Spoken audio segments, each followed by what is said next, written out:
Jumpa lagi dengan Ibu di tayangan kita bersama ya, mengupas bahasa Indonesia secara asik ya. Oke, kalau sebelumnya kita belajar mengenai teks prosedur ya, bagaimana sebuah tahapan-tahapan itu bisa terjadi ya. Kalau kali ini materi yang kita bahas adalah mengenai teks eksplanasi ya. Apa sih teks eksplanasi itu ya? Kita jelasin secara dari ahli bahasanya saja dulu ya. Pengertian teks eksplanasi menurut bahasanya ya, berasal dari gabungan dua kata yaitu teks dan eksplanasi. Teks berarti tulisan panjang dan eksplanasi itu berasal dari bahasa Inggris explain yang berarti menjelaskan ya. Jadi berarti teks eksplanasi itu adalah tulisan yang panjang untuk menjelaskan suatu kejadian atau lainnya ya. Itu mungkin menurut ahli bahasa ya. Oke. Pengertian teks eksplanasi menurut para ahli ya. Kalau tadi menurut bahasa, kalau yang sekarang itu menurut para ahli ya. Menurut Restuti ya dalam bukunya ya di halaman 85, teks eksplanasi adalah sebuah teks yang menerangkan atau menjelaskan mengenai proses atau fenomena alam maupun sosial ya. Jadi proses yang terjadi di alam ya, fenomena yang terjadi di sekitar kita ya. Entah itu alam, entah itu juga sosial ya. Oke, sedangkan menurut Masun ya di halaman 189, teks eksplanasi adalah teks yang disusun dengan struktur yang terdiri atas bagian-bagian yang memperlihatkan pernyataan umum, deretan penjelas, dan interpretasi ataupun penutup ya. Nah, jadi kalau dari segi bahasanya tadi bahwa teks eksplanasi itu adalah tulisan panjang yang berisi informasi untuk menjelaskan, sedangkan kalau menurut ya pengertian teks eksplanasi menurut para ahli ya ini adalah teks yang menjelaskan mengenai kejadian di sekitar kita ya atau fenomena-fenomena yang ada di sekitar kita yang tersusun ya dari bagian atau struktur ya. Nah, itu pengertian teks eksplanasi ya.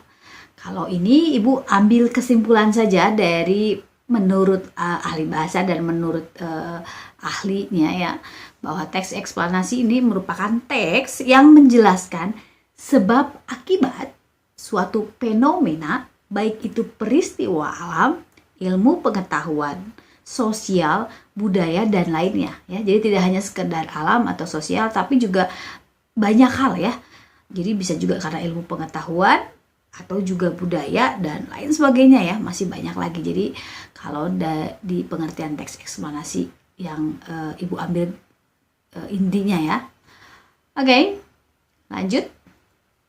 Teks eksplanasi ini berisi fakta yang dapat menjawab pertanyaan tentang bagaimana dan mengapa fenomena itu bisa terjadi ya. Jadi teks eksplanasi ini selain dia memberikan informasi ya, selain dia juga menceritakan tentang sesuatu yang ada di sekitar kita, ini juga berupa penjelasan-penjelasan yang jelas faktanya ya. Dan bagaimana sih fenomena itu bisa terjadi dan mengapa ya, seperti itu. Jadi tujuan utama dari teks eksplanasi adalah memaparkan proses dan sebab terjadinya suatu fenomena ya. Jadi teks eksplanasi itu memaparkan tujuannya adalah memaparkan proses terjadinya suatu fenomena.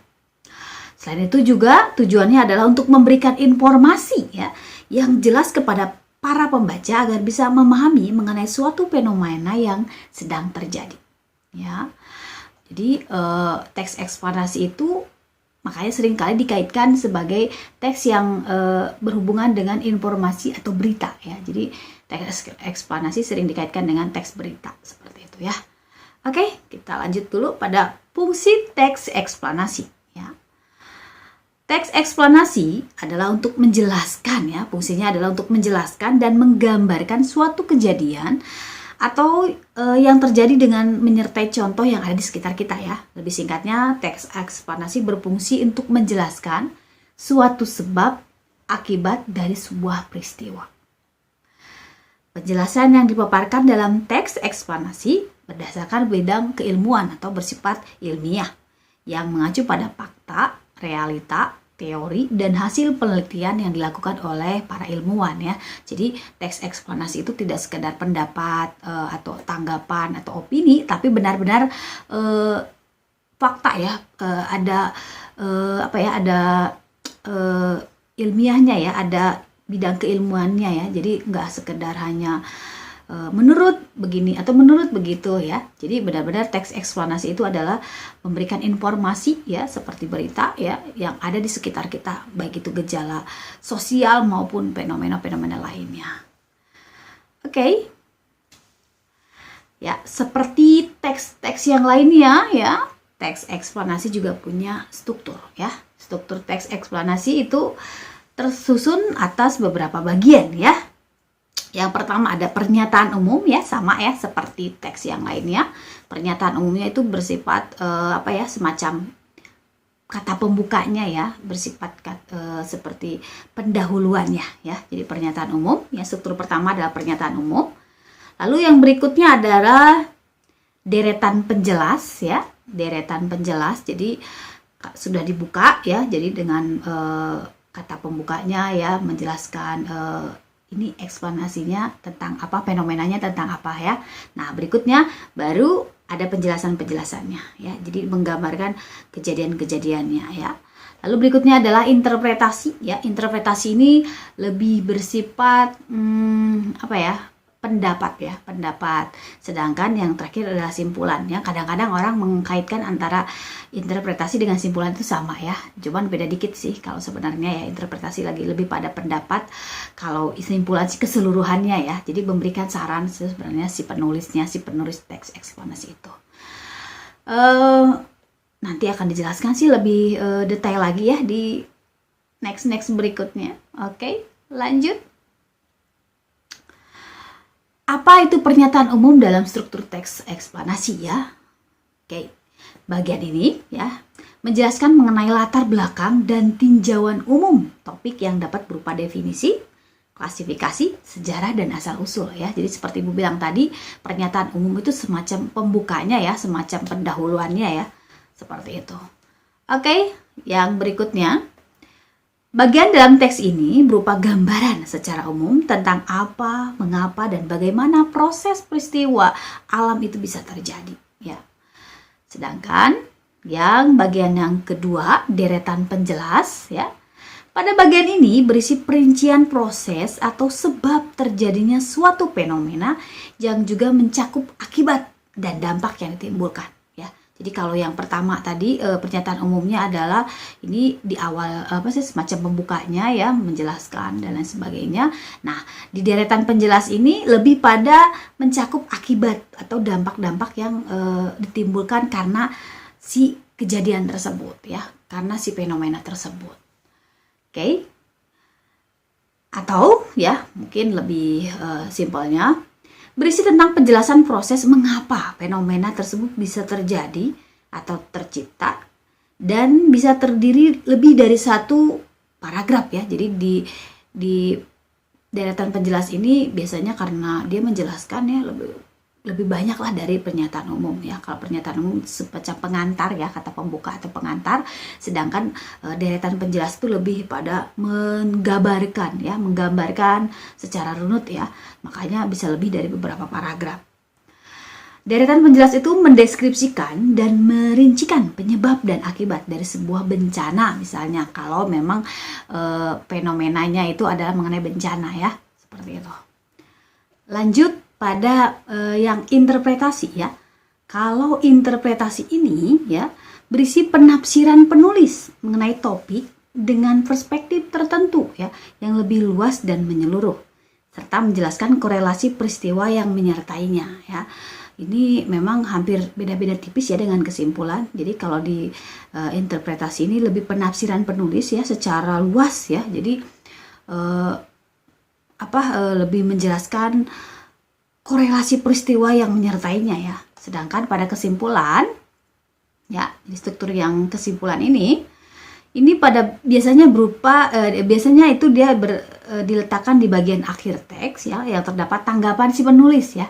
Kalau tadi kan penafsiran si penulis ya, kalau ini kan tanggapan ya, pendapatnya saja si penulis dalam menyikapi fenomena tersebut. ya. Jadi tanggapannya ini bisa berupa pernyataan reflektif yang bersifat umum ya. Jadi semacam garis kesimpulannya saja sih sebenarnya ya. Nanti bisa kita lihat perbedaannya antara interpretasi dengan simpulan itu di mana ya.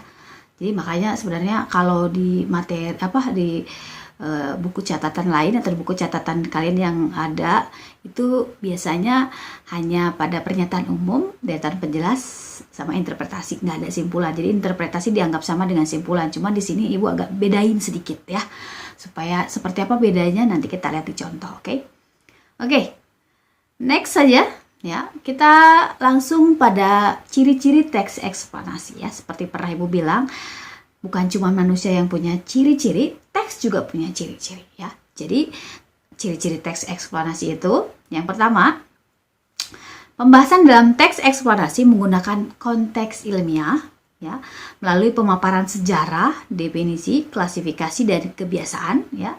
Sedangkan ciri yang kedua, ini bersifat informasi tersebut dapat berupa fakta-fakta empiris ya, data statistik dan rangkaian peristiwa yang menjelaskan korelasi antar aspek dan antar peristiwa dalam teks ya. Oke. Ini adalah ciri-ciri atau karakteristik dari teks eksplanasi ya. Jadi kalau tadi ada ciri-ciri secara umum ya, memang sedikit bahasa yang sangat sulit, bahasa ilmiah banget ya. Nah, kali ini ibu simple saja ya ciri-cirinya dari teks eksplanasi itu supaya gampang kalian hafalkan ya. Ciri-ciri teks eksplanasi yang pertama adalah dia itu bersifat ilmiah ya. Yang kedua, dia itu bersifat logis ya, karena ilmiah pasti berhubungan dengan logis ya, pakai logika. Oke, yang ketiga adalah dia itu objektif ya. Jadi teks eksplanasi itu objektif ya. Jadi yang keempat, bukan teks persuasi ya. Jadi bukan semacam mempengaruhi ya, tapi memang lebih pada informasi ya sebenarnya. Dan bukan teks prosedur, jelas ya, sama sekali berbeda teks prosedur dengan teks eksplanasi. Oke, berikutnya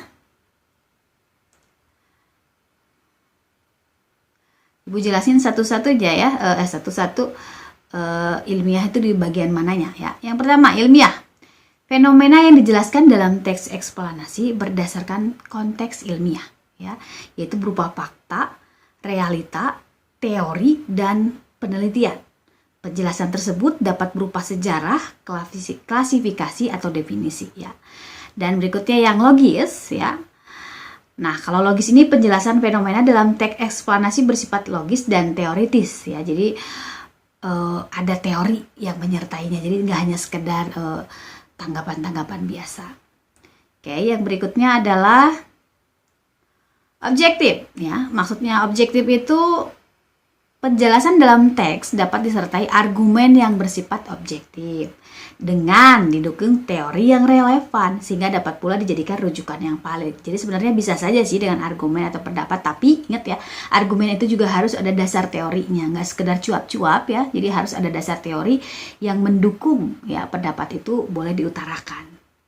Oke, yang berikutnya adalah bukan teks persuasi ya. Kenapa disebut bukan teks persuasi? Karena teks eksplanasi tidak bertujuan mempengaruhi ya. Jadi tidak bertujuan mempengaruhi pembaca ya. Jadi lebih pada memaparkan fakta-fakta yang terjadi di bidang keilmuan ya. Jadi semacam informasi atau berita. Oke, yang terakhir adalah jelas bukan teks prosedur ya. Kenapa? Ya. Karena teks eksplanasi itu menjelaskan proses yang alami, tidak disadari dan melalui jangka waktu yang panjang. Jadi ini adalah fenomena alam yang terjadi atau fenomena di sekitar kita yang terjadi atau gejala-gejala yang ada di sekitar kita. Oke, Ibu tidak usah terlalu banyak ya ngejelasinnya, cukup sampai situ dulu ya. Nanti kita bisa sambung lagi supaya tidak terlalu lama ya. Kalian juga nanti nggak terlalu ngantuk-ngantuk gitu ya ngedengerinnya ya. Karena ini bukan di kelas. Kalau di kelas mungkin Ibu cetrek ya kalau kamu ngantuk. Oke, kita tutup saja dulu. Kita bertemu lagi di sesi berikutnya. Bye!